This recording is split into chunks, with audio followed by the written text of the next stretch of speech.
Sí. Bienvenidos a la tercera edición del Consejo Crítico de Ciencia Económica y Administrativa. Soy Nicolás Prieto, el moderador de esta primera charla. Esta edición fue organizada por Centro Estudiante de Ingeniería Comercial, la organización Estudios Nueva Economía y estudiantes voluntarios. Quería agradecerles a todos por su asistencia y sin más que agregar, ahora el director de la Escuela de Economía y Administración, Javier Núñez, dirá unas palabras. Un aplauso, por favor.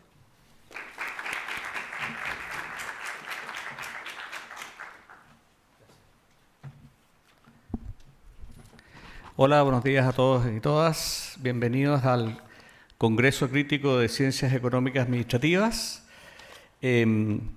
Saludamos también a nuestras autoridades, rectora Rosa Devés, Alejandra Misala, prorectora de la Universidad de Chile y directora de CIADE también, y a nuestros invitados del panel de hoy, Andrés Bernasconi, presidente de la Comisión Nacional de Acreditación, Ignacio Briones, presidente, doctor en Economía, Cienspo y exministro de Hacienda, y colegas y estudiantes y participantes y profesores, también profesoras de la facultad. Este es un evento que se organizan los estudiantes directamente. Desde el año 2019 ha sido muy exitoso, ha convocado a grandes panelistas y grandes personas que han asistido, incluyendo, por ejemplo, el Premio Nobel de Economía Joseph Stiglitz, no recuerdo, fue el año 2022, ¿no? Con un panel con el decano, de hecho, aquí mismo en esta aula magna. Y en esta y ha sido todas las versiones muy exitosas. Interesante destacar lo que decía, organizado por los estudiantes. Nosotros hacemos un apoyo muy periférico a la organización, pero esto es mérito de los centros de estudiantes junto con Estudios de Nueva Economía, que han sistemáticamente organizado el evento a lo largo del tiempo, ¿ya? Y bueno, promete ser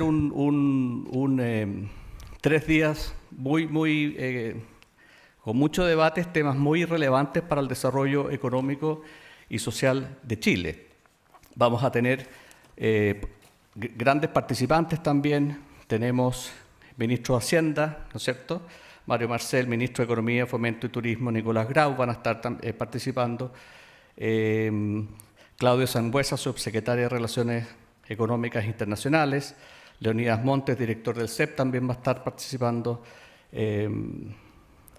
Bettina Horst, Stephanie Griffith-Jones, vicepresidenta del Banco Central, y muchos otros invitados, ¿verdad? Los temas van a ser súper interesantes. Muy brevemente, panel de educación hoy día en la mañana, ¿no es cierto? Y una charla magistral del ministro Grau sobre crecimiento económico en la tarde. Mañana la charla magistral del ministro Marcel sobre finanzas públicas y con comentarios con nuestro decano José Gregorio. Y en la tarde un panel sobre desigualdad. De ahí va a estar Óscar Landarreche de la Casa, Leonidas Montes, Bettina Horst y Claudio Sangüesa. Panel el día miércoles, el día de cierre, panel de inversión en energías renovables con Griffith-Jones y Amato. Y el charla sobre emprendimiento con el profesor Plaza y en la tarde profesor Villena sobre temas de mercado laboral. Entonces la verdad es que es un programa de lujo que organizaron los estudiantes con muy buenos invitados y deseamos el mejor de estas 3 sesiones de estos 3 días. Así que muchas gracias, que estén muy bien y que aprovechen la discusión.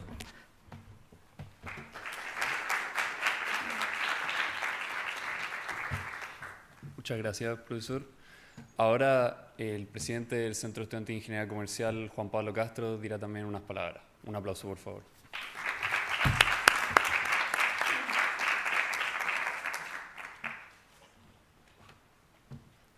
Muchas gracias, Nicolás. Voy a sacar el trofeo. Bueno, primero que todo, saludar a las autoridades presentes, a la rectora de nuestra universidad, Rosa Devés, a nuestra prorectora, Alejandra Misala, a los panelistas del día de hoy, Ignacio Briones y Andrés Bernasconi, También saludar, por supuesto, a nuestro director de escuela, quien, por cierto, nos ha apoyado desde el primer momento, y aprovecho de agradecer su apoyo y su confianza. Y, por supuesto, saludar a los estudiantes, tanto de nuestra universidad como de otras universidades. Sé que hay estudiantes de la Universidad Católica, de la Universidad de Portales y la Universidad Alberto Hurtado, así que bienvenido y bienvenida a este congreso. Desarrollar la capacidad de realizar un análisis crítico, superando cualquier sesgo subjetivo y trascendiendo los conocimientos y paradigmas contemporáneos, es muy complejo. Y por supuesto que un congreso crítico organizado por estudiantes no va a lograr que de un momento a otro toda una generación de estudiantes tenga esta capacidad crítica. Pero estoy convencido que este tipo de actividades y este tipo de espacios pueden ser un aporte muy importante para inculcar y despertar el interés de los estudiantes por ser individuos más críticos, interesados por estar constantemente aprendiendo y pensando fuera de la caja. Y justamente ahí es donde yace el valor de este ambicioso proyecto, el cual fue gestionado por el Centro de Estudiantes y también por la Organización Estudiantil Estudios Nueva Economía. Así que también aprovecho de agradecer el gran compromiso y el trabajo de cada una de las personas involucradas. Todas y todos fueron muy importantes para hacer este proyecto realidad. Espero que disfruten de este congreso, que lo vivan como una oportunidad para crecer, aprender y sobre todo cuestionar. Muchas gracias.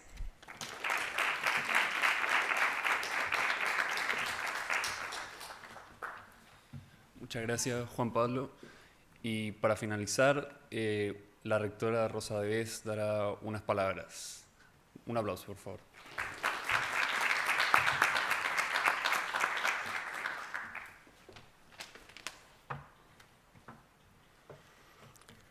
Con torpeo también. Son buenos los torpeos porque significa que uno se preocupó, al menos, de pensar algunas ideas.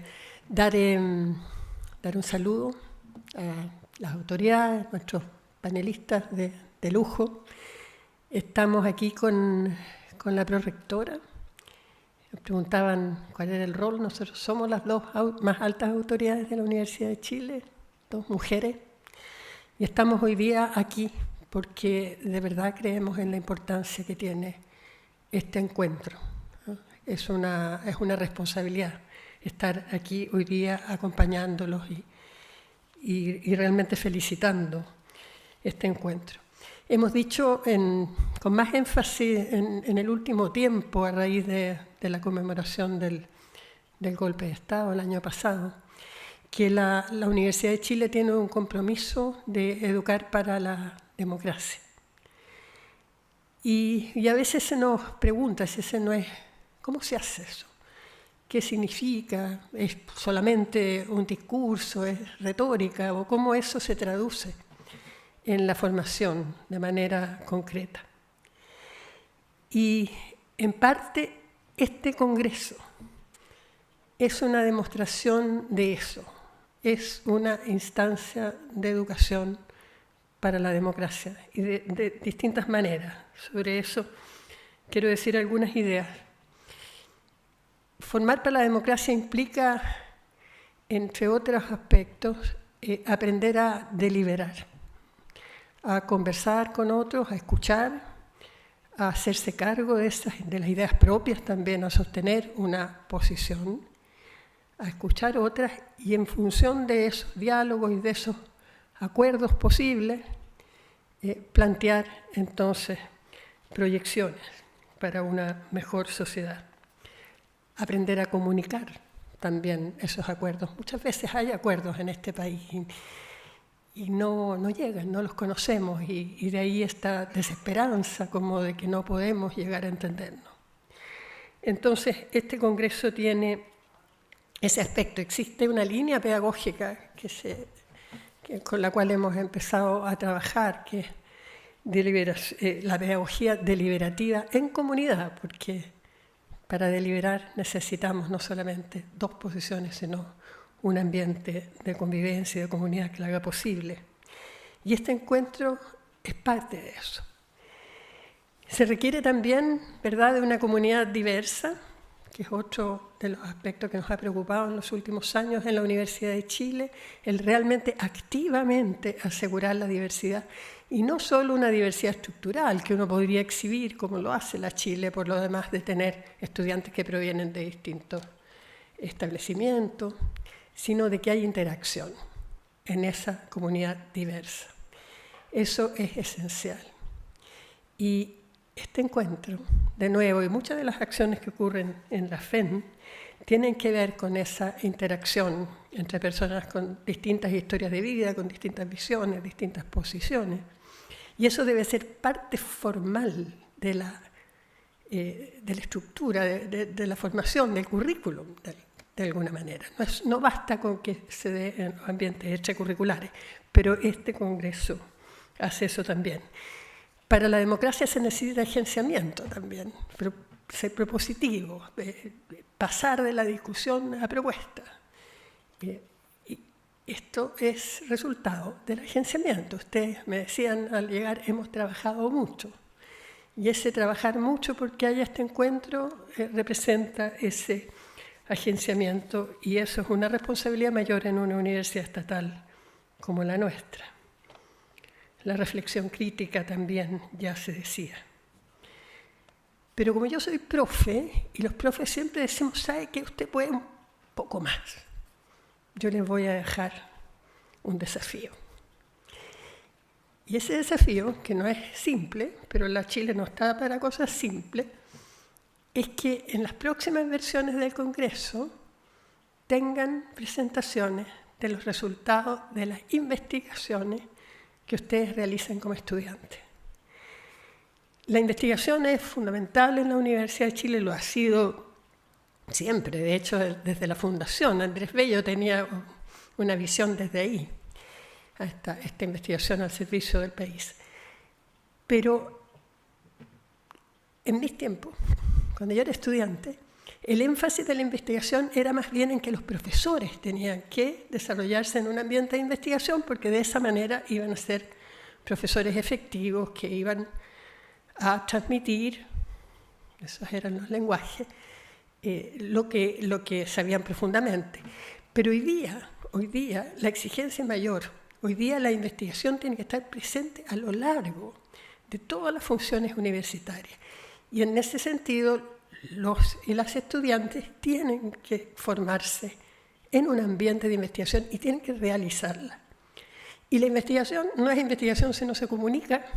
No es necesario que sea un paper o una revista muy exigente, pero sí un resultado que es producto de la investigación y que yo lo comunico. Entonces, para el próximo Congreso deberían incluir eso. Hay historias donde hay que mirar. Los congresos de medicina son muy grandes por décadas. Esto toma tiempo desarrollarlo, pero no hay que asustarse de que no sea a la primera con grandes resultados. Pero el tener ya algunos pósters o eso es muy, muy importante. Administración pública, 40 años, 36 años haciendo congresos de estudiantes con su investigación. Entonces, vamos por eso se los voy a dejar de tarea. Y felicito que partan con educación. Educación es clave y estamos en un momento, también sabemos, crítico del financiamiento de la educación superior, muy importante esos debates, también de las nuevas formas de educar a todo nivel, de esta segregación de la educación escolar tan porfiada que no podemos vencer, de la reactivación educativa, donde hemos compartido con el exministro Briones, también trabajando en el Ministerio de Educación, para qué decir cuánto llevamos en común trabajando con el profesor Andrés Bernasconi desde siempre, desde el posgrado, y hoy día, por cierto, en su cargo tan importante en la CNA, para el cual nos estamos autoevaluando para dar cuenta si es que seguimos muy juntos siempre. Muchas gracias a todas y todos.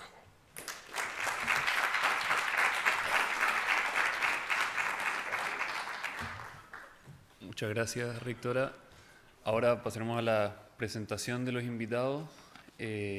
Tenemos con nosotros a doña Alejandra Misala, que actualmente es prorectora de la Universidad de Chile, es doctora en Economía de la Universidad de California, Fue fundadora y primera directora del Instituto de Estudios Avanzados en Educación. También es parte del Centro de Investigación Avanzada en Educación de 2015-2022. También tenemos con nosotros a don Andrés Bernasconi, presidente de la Comisión Nacional de Acreditación, doctor en Economía, licenciado en Derecho en la Universidad Pontificia Universidad Católica en Chile, máster de Políticas Públicas en Harvard y doctorado en Sociología de Organizaciones en la Universidad de Boston. Actualmente también es profesor de la Facultad de Educación de la Universidad Católica.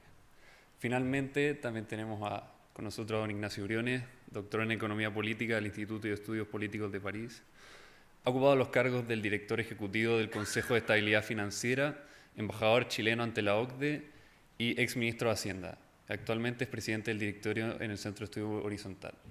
Les quiero pedir un aplauso para nuestros invitados.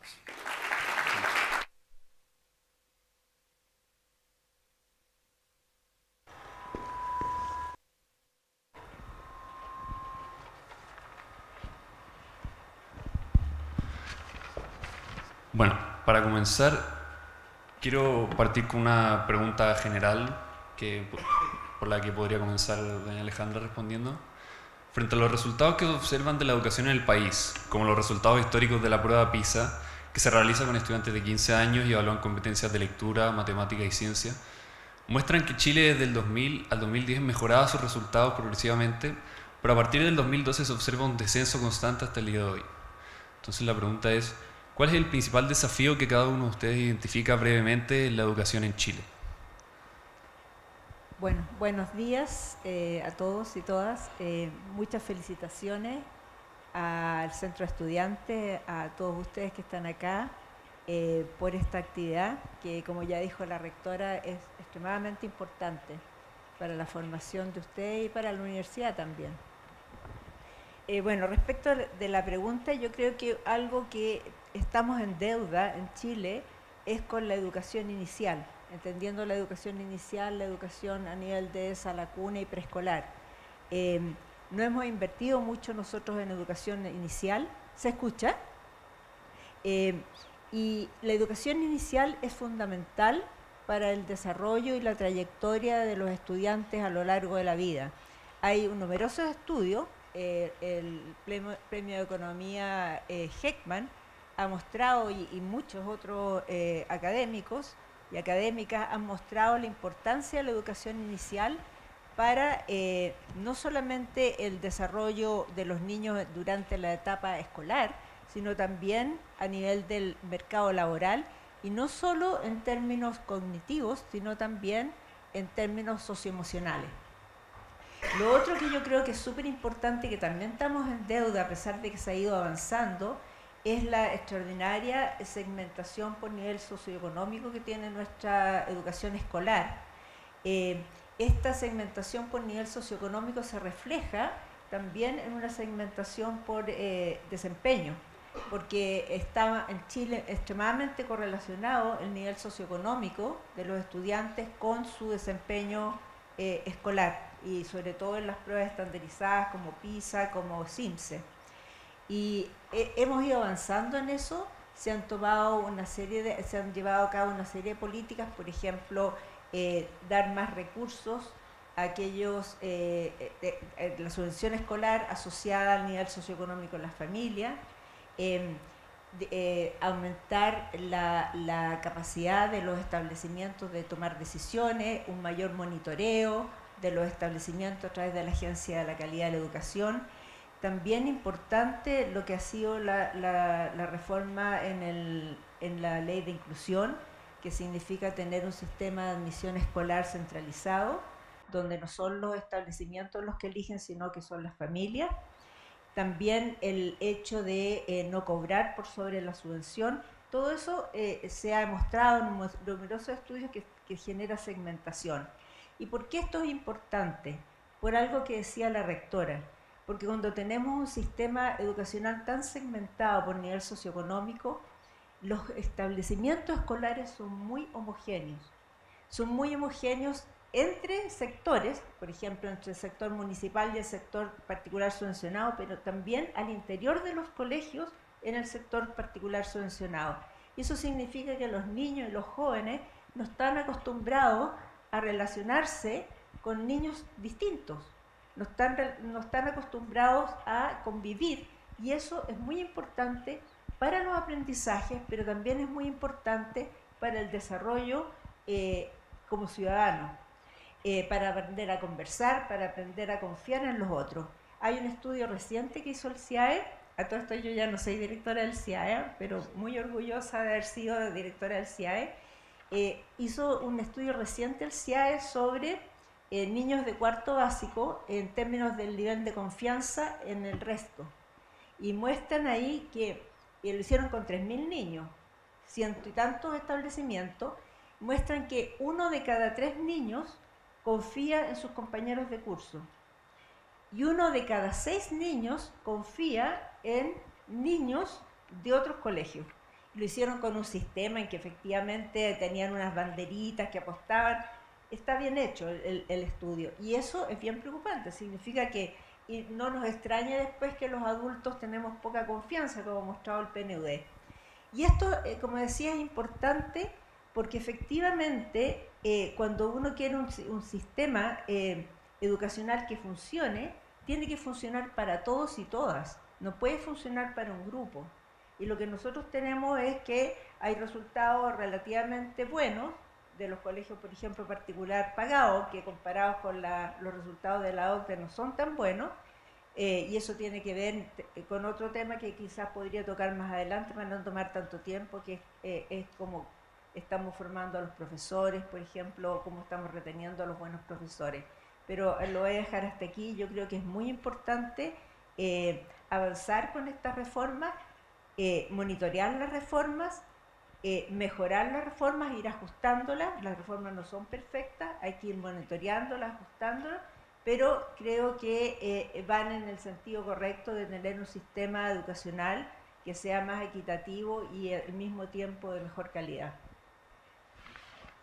Muchas gracias.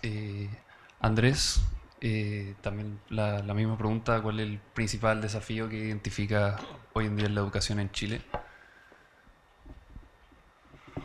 Gracias, Nicolás Prieto, por la invitación, y a Juan Pablo Castro también, y al Centro de Estudiantes de Ingeniería Comercial y al Centro de Estudios de Nueva Economía.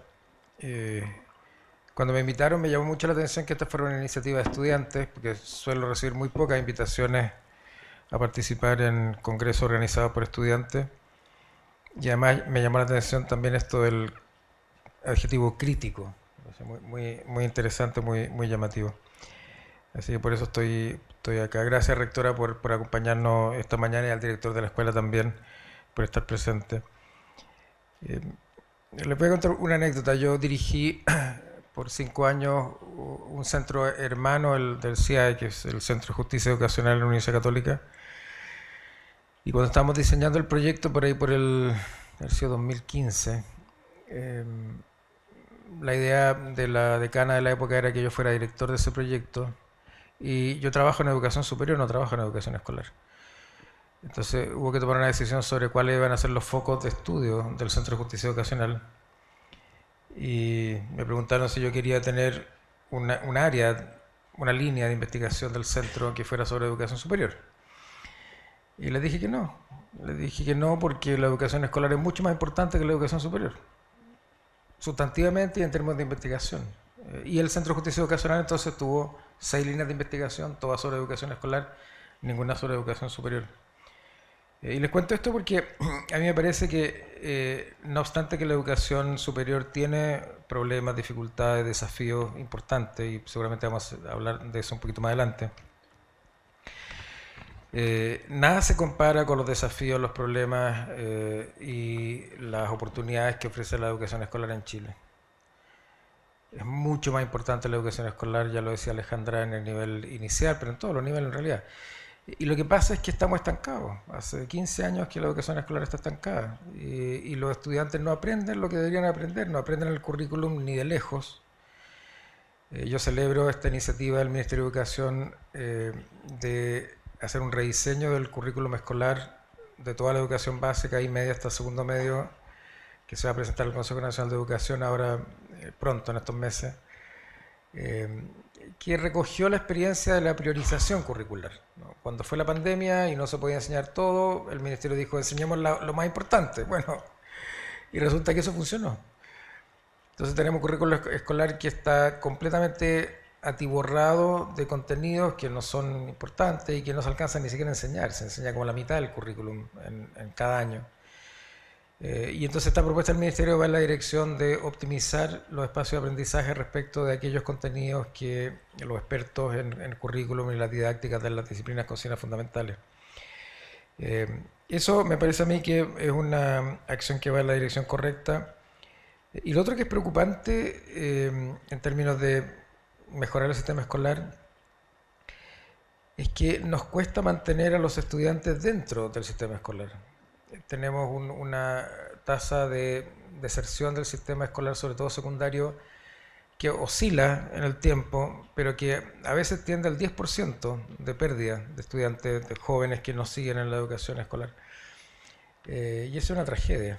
Y no siguen en la educación escolar, me imagino yo, porque la educación escolar está estructurada y llevada a cabo de una forma que les es poco atractiva a los estudiantes. No, lo que se les enseña no tiene nada que ver con su vida. Entonces la falta de pertinencia de la manera como se enseña en la educación media, especialmente respecto a la vida de los estudiantes, es otro nudo crítico que me parece que se tiene que abordar. En resumen, me parece a mí que la educación escolar requiere todavía mucha más atención, mucho más recursos. Desafortunadamente, en este sentido, la tendencia del financiamiento en los últimos años en Chile ha ido a aumentar el financiamiento de la educación superior mucho más que la educación escolar. Y eso tiene consecuencias, y son consecuencias que finalmente se viven en la educación superior. Cuando tú tienes estudiantes que llegan de la educación secundaria que no han aprendido lo que se supone que deben aprender en la educación secundaria y llegan a la educación superior, las instituciones formadoras de educación superior sufren ese desajuste y tienen que dedicar 1 o 2 años a nivelar a los estudiantes. Entonces esto finalmente repercute en la educación superior también. Eso por mi parte, Nicolás. Muchas gracias, André. Ahora, Ignacio, junto con la pregunta del desafío, bueno, se han dicho varias problemáticas de la educación ya. Te quería como añadir un poco a tu pregunta de cuál es el desafío en términos de financiamiento público de la educación. ¿Es un tema de falta de recursos o más bien una gestión de estos? Bueno, primero, buenos días. Me sumo a las felicitaciones, porque no es usual que los estudiantes organicen algo así. Yo realmente los felicito. Eso va a ser universidad y, como decía la rectora, pensar y aportar a Chile. Les pido excusa, estoy casi sin voz. Tengo una alergia extraña que me tiene vuelto loco. Así que voy a tratar de ser sintético. Pero me cuelgo de Ale y de Andrés porque tú lo sintetizaste bien en los datos de la pregunta, ¿no? Chile hizo mucho por la educación escolar, particularmente desde el 2000 o fines de los 90. Amplió la cobertura, mecanismos de financiamiento, orientado a los sectores vulnerables. Mejoró muchísimo, fue el país que más mejoró, uno de los que más mejoró su resultado en PISA. Y se estancó. Como no ha pasado muchas cosas, llevamos por lo menos una década estancados. Y eso debería ser un consenso transversal, que tenemos un problema gigantesco ahí. No solo está estancado, sino que los resultados de la PISA replican los mismos problemas que vemos en el CIMSE. Que una cosa es el nivel promedio bajo y el otro es la profunda desigualdad, la asimetría de resultados, que es francamente inmoral nomás. Porque ahí se juega el futuro de miles de niños, de chicos, de chicas de Chile. Y nos hacemos trampa en el solitario. Nos sorprendemos cada año cuando salen los resultados del CIMSE. Arrancamos vestir una semana, matinales, y luego se nos olvida como si nada.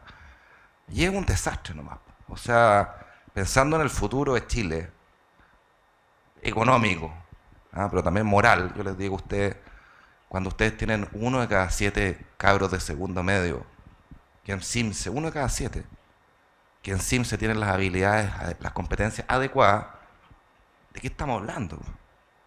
Y si hacen doble clic en los sectores más vulnerables y es 1 de cada 25. O sea, ¿de qué igualdad de oportunidades me están hablando? Y entonces estamos en un gran engaño, donde dejamos que esto pase y pase y pase. Y convencemos a miles de cabros de que el esfuerzo los va a llevar lejos. Incluso en la educación media tienen promedio 7. Y una cantidad importantísima de ellos después se encuentran en la PAE sacando 400 puntos. Eso es inmoral. Eso es un gran engaño. Eso no puede pasar. Debería escandalizar. Yo no digo que todo sea malo en el sistema, pero estoy extremando el argumento para decir tenemos un problema severo y parte de la corrección del problema severo pasa por empezar a decir dónde están las prioridades educacionales en Chile. La prioridad 1, 2, 3, 4 y 5 tiene que estar preescolar y escolar. Porque como decía Andrés, las universidades, una buena parte de ellas, dedican 2 años a hacer nivelación, que es básicamente reconocer que la escuela no hizo la pega que tenía que hacer. Entonces lo hacemos en la universidad a un costo 3 veces mayor. Y la universidad no puede hacer milagros. Entonces, después de que nos sorprendemos de que los deudores del CAE, como dice el gobierno, así como con escándalo, ¿no? Que hay 54% de los deudores que ganan menos de 750.000 pesos. O sea, eso refleja que la universidad no le agregó valor, punto, a esos 54%. No porque quizás la universidad, a lo mejor la universidad era mala, y estaba mal acreditada, pero muy probablemente porque no puede hacer magia. Entonces, trampa en el solitario, trampa en el solitario. Eso es lo que no estamos haciendo. Entonces, hay que poner el foco ahí. No hay una bala de plata, por cierto. El problema debe ser multidimensional.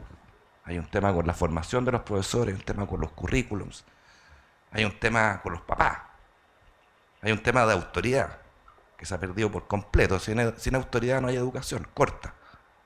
Cuando los alumnos son iguales que los profesores o que los rectores de esos establecimientos, se acabó, no hay educación posible. Suena feo decirlo, pero así nomás es.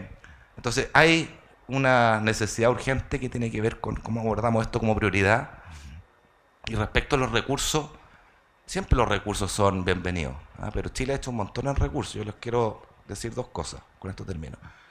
Número 1, Chile para el gasto por alumno que tiene la educación escolar debiera tener 30 puntos más en la prueba PISA de lo que tiene. Eso es harto más. O sea, gasta proporcionalmente más que un país de similar ingreso y debería en consecuencia tener 30 puntos más que no los tiene. Un país que gasta menos que Chile, que es Turquía, tiene esos 30 puntos más.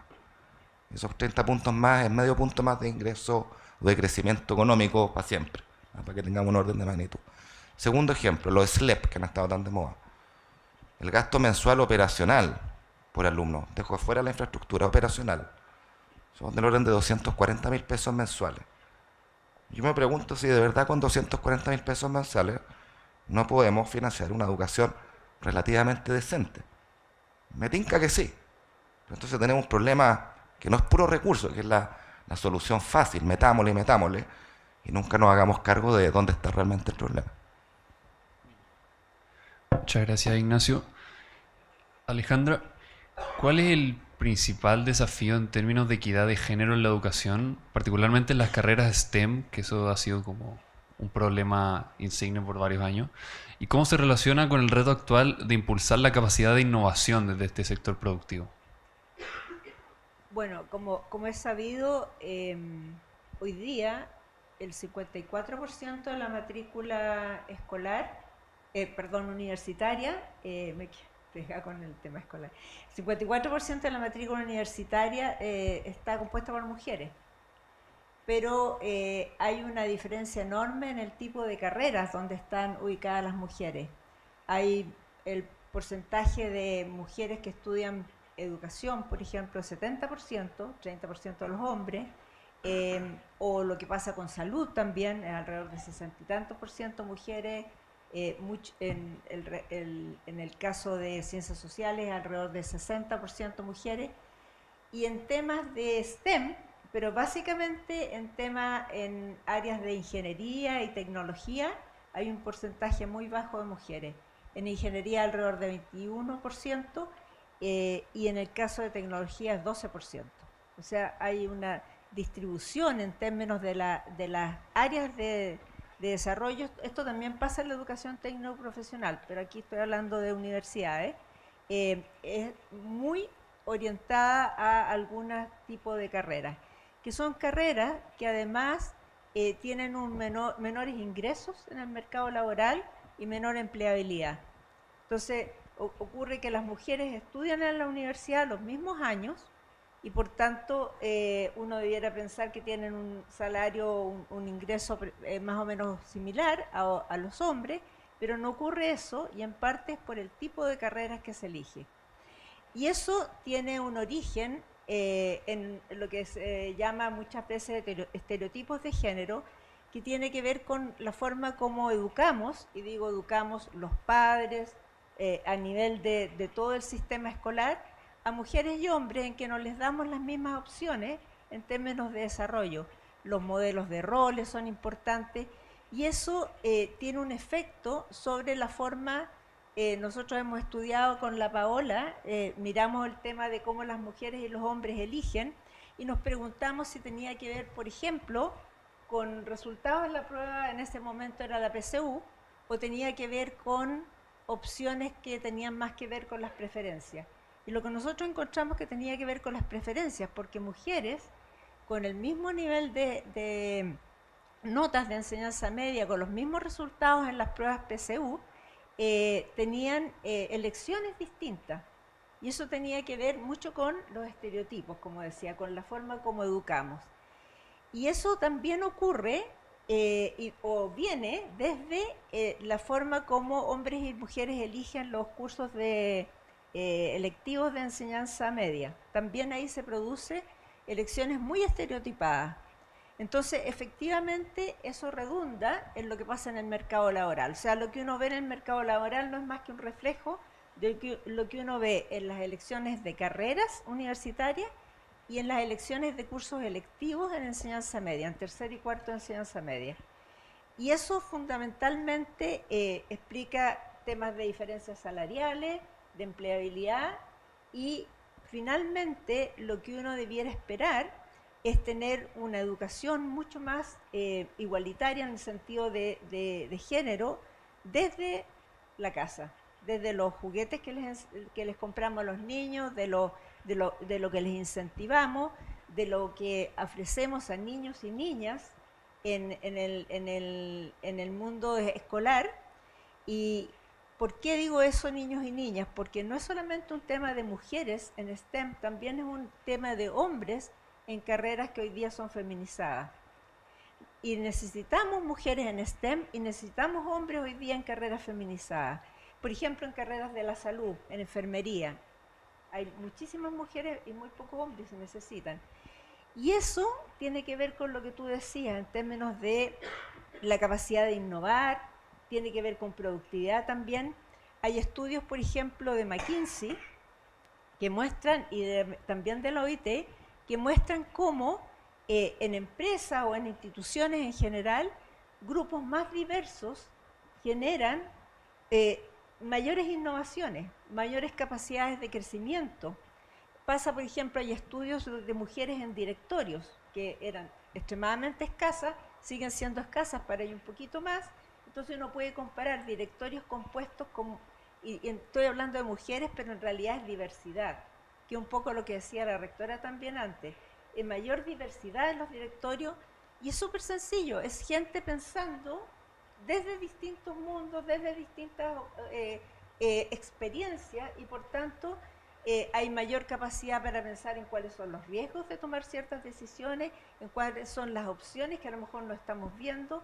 Entonces, efectivamente, cuando decimos más mujeres en STEM, yo digo también más hombres en carreras feminizadas, y es posible entonces tener un mundo laboral mucho más heterogéneo en términos en las distintas carreras, pero también en términos de efectos en el crecimiento. Hay un estudio que hizo Clapes, por ejemplo, que muestra que un 1% de aumento en la participación laboral de las mujeres en Chile aumenta en 0,5% el PIB. Entonces, esto no es solamente de seamos buena onda, tengamos más mujeres, sino que es un efecto que va a ser clarísimo en términos de crecimiento y en términos de capacidad de innovación. Gracias, Alejandra. Andrés, ¿Cuál es la situación actual en términos de la calidad de la oferta de educación en el marco de los nuevos estándares universitarios que comenzaron a aplicarse el año pasado? ¿Qué desafíos crees que podrán surgir en el futuro cercano? Sí, la Comisión Nacional de Acreditación empezó a implementar en octubre del año pasado nuevos criterios y estándares de acreditación de instituciones y programas de pregrado y posgrado, que presentan un desafío, creo yo, al sistema porque son un poco más exigentes que los que veníamos ocupando hasta ahora. Exigentes en varios sentidos, por ejemplo, en términos de recogiendo los lineamientos que vienen en la ley de Educación Superior de 2018, que es muy clara en poner al centro de la educación superior al estudiante y su aprendizaje. Entonces recoge ese foco en el aprendizaje estudiantil y trayectoria de los estudiantes, y bienestar y compromiso estudiantil. Por una parte, por otra parte también insiste en que la investigación y la vinculación con el medio en cierto sentido se justifican por sí mismas, pero también deben retroalimentar el proceso de formación de los estudiantes en todos los niveles. En fin, creo yo que los criterios estándares ponen ciertos desafíos que orientan el desarrollo futuro del sistema de educación superior, pero creo yo que no hay que olvidar que estamos en un contexto un poco paradójico, porque en realidad desde la ley de 2018 y los nuevos criterios y estándares de la CNA, se ha puesto presión a las instituciones de educación superior para continuar mejorando en una trayectoria de mejoramiento que la mayor parte de las instituciones ha venido desarrollando desde hace 20 años. Pero no hay recursos para financiar ese mejoramiento. No hay recursos no solamente por el estado de la economía, que no ha crecido lo que uno esperaría como para que eso estuviera disponible, sino que también no hay recursos porque nuestro sistema fundamentalmente se basa en el pago por estudiante matriculado, sea que lo haga el estudiante, sea que lo haga el gobierno a través de la gratuidad, sea que lo haga el estudiante y el gobierno a través del CAE. El financiamiento por alumno tiene el límite de que cada vez hay menos alumnos saliendo de enseñanza secundaria. Entonces, esta meseta demográfica está afectando a las instituciones de tal suerte que hoy día la única manera en que una institución puede crecer en términos de estudiantes es quitando al estudiante de otra institución con la cual compite. Entonces es un juego suma cero, y eso es algo a lo que las instituciones de educación superior no estaban acostumbradas, porque las instituciones de educación superior hasta hace 6 años o por ahí, en que se produjo esta planicie demográfica y el sistema dejó de crecer y estamos estancados en 1.200.000, 300.000 estudiantes. Antes de eso estábamos acostumbrados a crecer 6-7%. Entonces era re fácil financiar el mejoramiento de la calidad con más estudiantes que llegaban al sistema. Bueno, eso se acabó. Entonces tenemos que acostumbrarnos a administrar pobreza. Y uno ve esto semana por medio en las noticias, que hay alguna institución de educación superior que declara problemas financieros. En parte es eso, y en parte es que el sistema de gratuidad está concebido desde el financiamiento solamente de los costos directos de la docencia. O sea, se armó el sistema para que la gratuidad solamente financie los costos directos de la docencia y todo lo que es las otras cosas que hacen las instituciones complejas, como esta, investigación, vinculación con el medio. Todo eso se habría de financiar a través de otros fondos que se pondrían a disposición de las instituciones. Bueno, eso no ocurrió. No hay más fondos para investigación, no hay fondos para vinculación con el medio, no hay otros fondos que no sean en realidad, no hay otros fondos, hay fondos para investigación ciertamente, pero estos no han crecido. El presupuesto del ANIDO, el antiguo CONICYT, no ha crecido en los últimos años, está plano también. Entonces ese salto de calidad que necesita financiamiento, porque la educación superior de calidad es cara, ese financiamiento para ese salto de calidad no está disponible, y las instituciones están empezando a resentir en su finanza este problema de desajuste entre sus trayectorias de mejoramiento, por un lado, y la disponibilidad de recursos públicos, por el otro. Esto desde luego se empeoraría si se elimina el copago, como ha propuesto el gobierno hacerlo en el proyecto del FES, a los estudiantes que tienen CAE, porque aproximadamente 1.200 millones de dólares anuales de financiamiento a la institución de educación superior viene del copago que hacen los estudiantes que tienen crédito con aval del Estado. y otros 1.300 millones vienen de la gratuidad. Entonces es un financiamiento muy importante el que las instituciones reciben, que se eliminaría, salvo para el decil 10, en el proyecto de ley, y eso en realidad agravaría la situación de desajuste entre los requerimientos de calidad de las instituciones, por una parte, y el financiamiento público disponible para eso, o privado en el caso de los estudiantes que contribuyen con su copago al financiamiento de la educación superior. Y la última cosa que quiero decir es que el financiamiento, por cierto, que es lo que más ocupa la atención de los hacedores de política y de las autoridades de la institución de educación superior, pero creo yo que tenemos otro problema, y lo conecto con la cuestión de la priorización curricular en la enseñanza secundaria que comenté antes. Nuestras carreras de pregrado tienen el problema de que están sobrepobladas de asignaturas que, en mi opinión, podrían eliminarse sin ninguna consecuencia para la formación de los estudiantes. Nosotros tenemos un sistema, no solo de que las carreras son largas, eso a mí no me preocupa mucho que las carreras sean largas, 5 años para obtener una habilitación profesional, que es lo que Chile te da, a diferencia de todos los demás países del mundo, donde tú terminas la universidad y no puedes ejercer una profesión con tu grado de pregrado, tienes que hacer otras cosas. En Chile no, en Chile termina el pregrado y te damos una licenciatura y te damos un título profesional que te habilita desde el día 1 y perpetuamente para ejercer una profesión. Bueno, en ese contexto, que la carrera dure 5 años no me parece escandaloso. 5 años para habilitarte en el ejercicio profesional no me parece largo. El problema, creo yo, es que en esos 5 años tenemos 6 asignaturas, a veces 7 asignaturas por semestre. Y eso es muy distinto a lo que uno observa en otros países del mundo. Y mi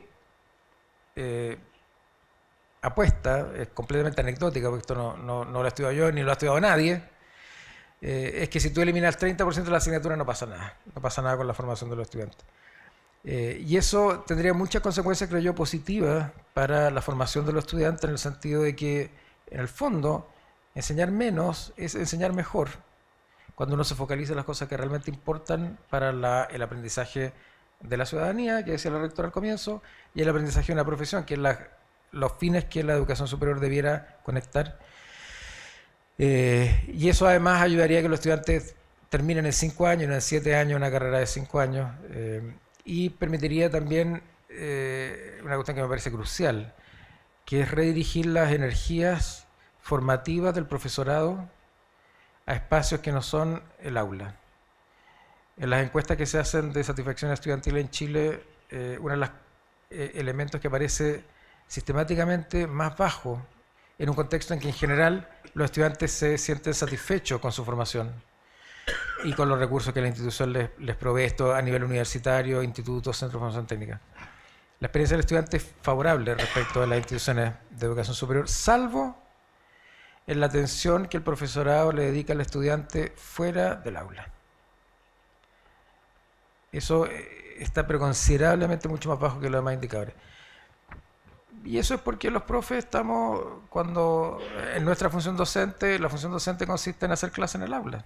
No consiste en hacer tutoría, no consiste en atender a estudiantes fuera del aula. Bueno, si hiciéramos menos clases, creo yo que tendríamos espacio para atender a los estudiantes de otra forma, que también es formativa, pero no es la formativa en el contexto hiperescolarizado de la educación superior chilena. Muchas gracias, André. Ahora, una última pregunta más general para cada uno, pregunta común. El país tiene un problema de productividad bastante estructural. Según la Comisión Nacional de Evaluación y Productividad, el crecimiento anual promedio desde el 2011 de la productividad total de los factores ha sido en torno al 1%. Si queremos alcanzar el desarrollo, es claro que esta tendencia debe revertirse. Sí. ¿Qué medidas deben tomarse en la educación a corto plazo para lograr en el mediano plazo salir de este estancamiento de la productividad? Alejandra. Súper importante la pregunta. Aquí voy a decir algunas cosas que ya mencionó Andrés que me parecen que son súper importantes, pero primero quería decirle así como economista que la educación y invertir en educación es una de las políticas más claras donde no hay ningún trade-off entre eficiencia y equidad. Si uno invierte en educación, logra eficiencia, logra equidad. Porque efectivamente invertir en lo que los economistas llamamos capital humano permite no solamente que las personas tengan mejor vida, mejores recursos, ser capaz a desarrollarse en sus vidas, pero también para desarrollar el país. O sea, tenemos una mano de obra mucho mejor formada, con mucho más capacidad de adaptarse a los cambios. Hoy día vemos que hay cambios enormes que se están produciendo a una velocidad como nunca antes, y necesitamos tener personas capaces de poder adaptarse a esos cambios y no quedarse fuera del mercado laboral. Entonces, es muy importante la educación para lo que tú estás hablando de la productividad. Ahora, el primer tema que yo creo que es fundamental, que es algo que ya decía, se decía antes, es que los estudiantes estén en las clases, que estén en los colegios.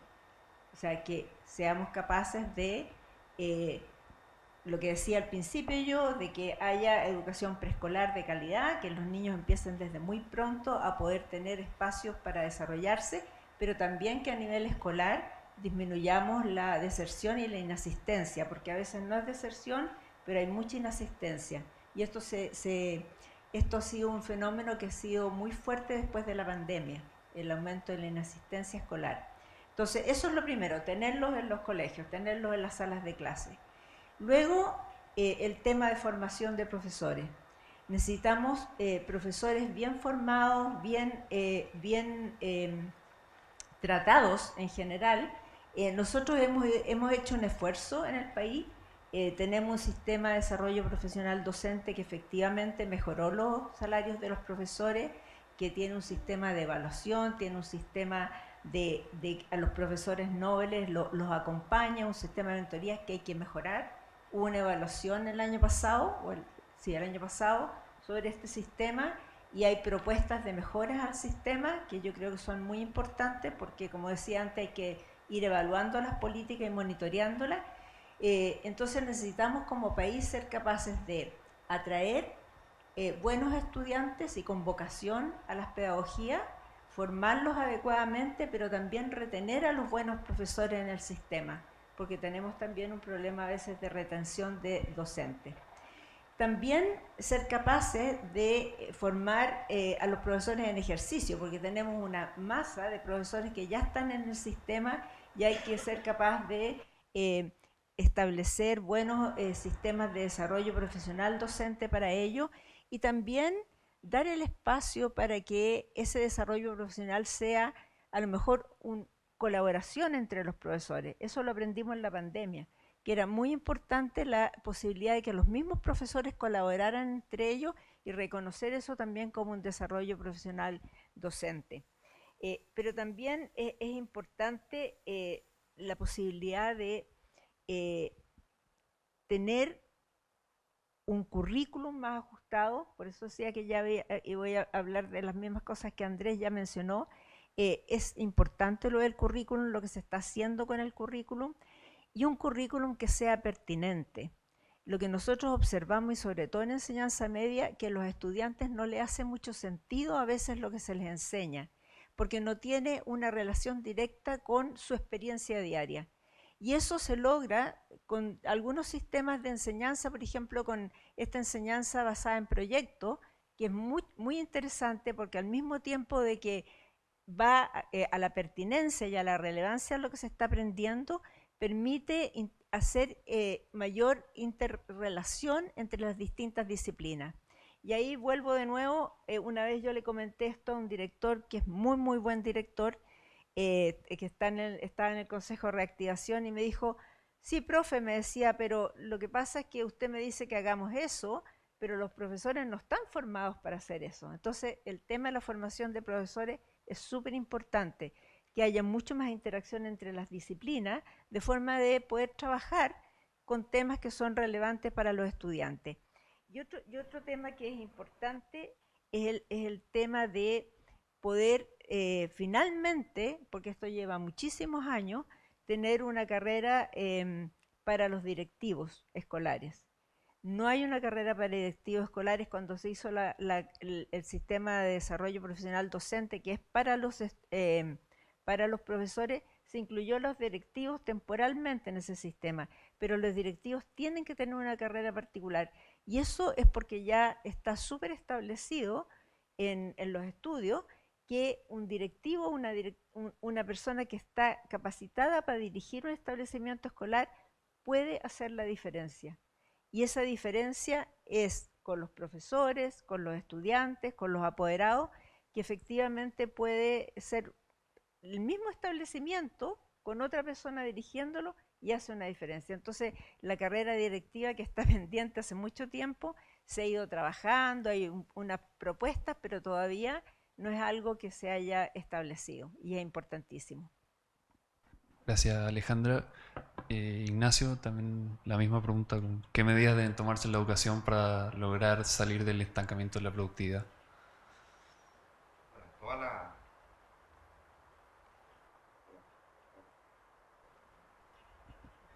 En toda la medida, pues, ahí está la llave de todo. La productividad viene restándole puntos al crecimiento económico de Chile desde el año 2006, para que no nos equivoquemos, no es algo reciente. ¿Ya? En los 90 le sumaba mucho, casi la mitad del crecimiento era ganancia de productividad, desde el 2006 empieza a restarle. ¿Ya? Y hace un buen rato restarle harto. Entonces tenemos un problema de productividad grande. Y la productividad, como ustedes saben, bueno, es hacer más, la capacidad de hacer más con lo mismo, ¿ya? O hacer lo mismo con menos. Y por supuesto el capital humano es una cuestión clave. Entonces, en esa lógica, yo creo que hay una discusión de corto plazo y una de largo plazo. ¿Ya? Y uno tiende a tentarse por la de corto, porque es la más a mano, y eso nos tapa a la larga, porque la larga es la educación preescolar y escolar, porque la educación es secuencial nomás. ¿Ya? Entonces, si el árbol nace chueco, no puede crecer robusto. Usted le puede tratar de poner hojitas y podarlo y transformarlo en un bonsái, le va a quedar siempre chueco. Es de sentido común, ¿no? Si usted tiene 1 de cada 7 alumnos que no tienen las capacidades adecuadas en promedio, que no sabe sumar, que no sabe multiplicar, que no sabe dividir, que no sabe lo que es un porcentaje, una regla de 3, pero ¿qué valor agregado puede obtener después? Yo hago clase en un colegio de Pudahuel, particular subvencionado y de los buenos. Tercero medio, autoselección, cabros motivados. Yo me parte el alma, de verdad se los digo, descubrir que hay una buena parte de esos alumnos que tienen menos competencias que mi hija que está en séptimo. O sea, de eso estamos hablando. Entonces, si uno no endereza el árbol de abajo, ¿de qué productividad? Entonces le echamos la culpa, le tiramos todo a la universidad, como si hiciera milagro. Eso es engañar a los alumnos, engañarnos a nosotros, es desperdiciar la plata. Y ahí está el problema, pues.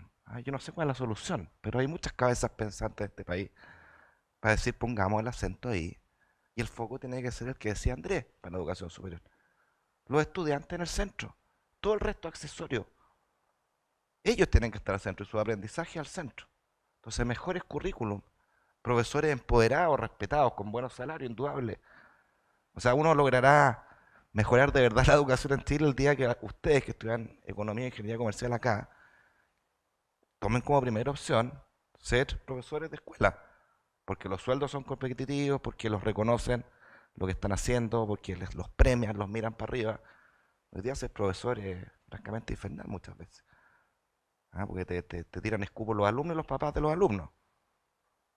Entonces estamos como en un círculo vicioso bien malo, y si no lo tocamos, la productividad a largo plazo, chao, olvídense. Y en la corta, bueno, hay varias medidas, ¿no es cierto? Se ha hablado mucho de la educación técnica, yo creo que es cierto, le hemos dado en el discurso demasiada estatua a la educación superior. Ustedes en la Chile no tienen nada que preocuparse, están en el 2% de la elite de mejor puntaje, están bien, pero hablemos de las otras universidades.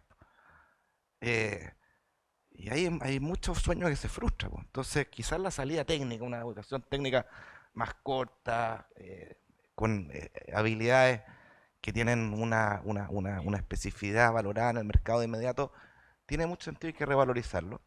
Y la tercera basa en la reconversión laboral, particularmente en el ciclo que estamos viendo.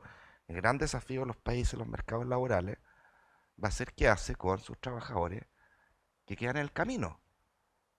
Yo no soy de los fatalistas que la inteligencia artificial se come todos los trabajos, no. Destruye unos y crea otros. Pero los que destruye, si tú no les das una salida, una opción, una reconversión genuina, verdadera, para que pueda pasar a esos otros, vamos a tener un problema grave, ¿ah? Una frustración muy grande. Entonces, creo que son 3 niveles, pero si no le hincamos de verdad a la escuela, nos seguimos haciendo trampa y nos va a costar muy caro, creo yo. Gracias, Ignacio. Y Andrés también, lo mismo ¿qué medidas se pueden tomar para este estancamiento en la productividad a través de la educación? Alejandra e Ignacio han señalado las cuestiones centrales, diría yo. Tengo poco que agregar. Sí parece preocupante en términos de la consideración de que en este mismo periodo que decía Ignacio de estancamiento de la productividad, Chile ha visto una enorme masificación del acceso a la educación superior. Entonces eso es contraintuitivo, porque uno pensaría, si hay más gente que está yendo a la educación superior y graduándose, un efecto de eso debería ser un aumento importante de la productividad, y parece que eso no se está viendo. Entonces, algo en educación superior estamos haciendo mal. Yo no sé qué es, y me preocupa mucho, como ciudadano, digamos, y por mi rol en la Comisión Nacional de Acreditación, porque nosotros se supone que estamos ahí para ayudar a la institución a identificar dónde pueden mejorar. Y si lo que están haciendo las instituciones no contribuye al mejoramiento sistemático de la productividad del factor trabajo, ahí creo yo que hay un problema. A veces uno piensa que, especialmente en las universidades, esto pasa menos en las instituciones técnico-profesionales, porque las instituciones técnico-profesionales están mucho más vinculadas, o debieran estarlo, al mundo del trabajo. A veces uno piensa que quizá el problema en las universidades somos los profesores. Somos los profesores los que estamos enseñando cosas que en realidad no tienen ninguna relevancia en el mundo del trabajo. Puede ser, yo creo que es una hipótesis que uno no podría descartar. Nos cuesta mucho a los profesores considerar como válida la perspectiva que tienen los empleadores y los egresados. La Comisión Nacional de Acreditación insiste mucho en que en la definición de perfiles de egreso y diseño de los planes de estudio, los programas, las instituciones en sus programas miren lo que está demandando el mundo del trabajo, pero lo que pasa, no sé si pasa aquí en la FEM, pero lo escucho esto en muchos espacios de formación de profesionales, que cuando uno va a preguntarle a los empleadores qué es lo que necesitan, los empleadores como que miran para el techo y no tienen mucha idea de qué es lo que necesitan. Es bien increíble, pero eso parece ser el caso. O te contestan con generalidades como habilidades blandas, trabajo en equipo, que sepa comunicarse, pero muy poco en el área como más técnica. Entonces, yo creo que esto es complejo de resolver. Me da la impresión de que hay un cierto desajuste entre lo que es un trabajador productivo. Estoy pensando en alguien que está recién salido de la educación universitaria, no una persona que lleva 10 años, porque al final las profesiones se aprenden en el trabajo, mucho más que en la universidad. Pero para el recién egresado, este que está endeudado y gana 750.000, ¿qué es lo que pasó ahí? ¿Por qué su productividad no le permite tener un sueldo mejor? Es probable que este diálogo con el mundo externo, que está mediado por el profesorado en las universidades, profesorado además que está crecientemente dedicado a la investigación, mucho más que a la formación, y por lo tanto puede tener poco interés en este diálogo. Bueno, ahí creo yo que hay un espacio de mejoramiento en la capacidad del profesorado, que es el que media el diseño de los currículum de formación de pregrado, esta conexión con el medio externo, por una parte. Y lo otro que yo echo de menos es que en esta apertura de las instituciones formadoras hacia el mundo del trabajo, es súper ineficiente que cada institución por sí sola haga este trabajo y no haya un esfuerzo colaborativo de conexión con el mundo del trabajo del sistema universitario completo. Pensamos en el sistema universitario, aparte, digamos, el técnico profesional, completo. Porque en realidad esto es algo que beneficia a todos, a todas las instituciones formadoras. Y eso no se ha conseguido. No sé si será una cuestión del Consejo de Rectores que pudiera implementarlo, no sé si es algo del Ministerio del Trabajo que pudiera tener un mejor sistema de información sobre la demanda del mundo laboral.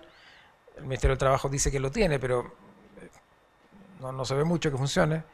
Pero ahí creo que hay un espacio en medidas como más de corto plazo que pudiera ayudar a entender mejor qué es lo que hace que una persona sea productiva en el mundo del trabajo y qué es lo que podemos hacer nosotros desde la formación para que ese calce entre las competencias y las demandas del mundo del trabajo funcione mejor.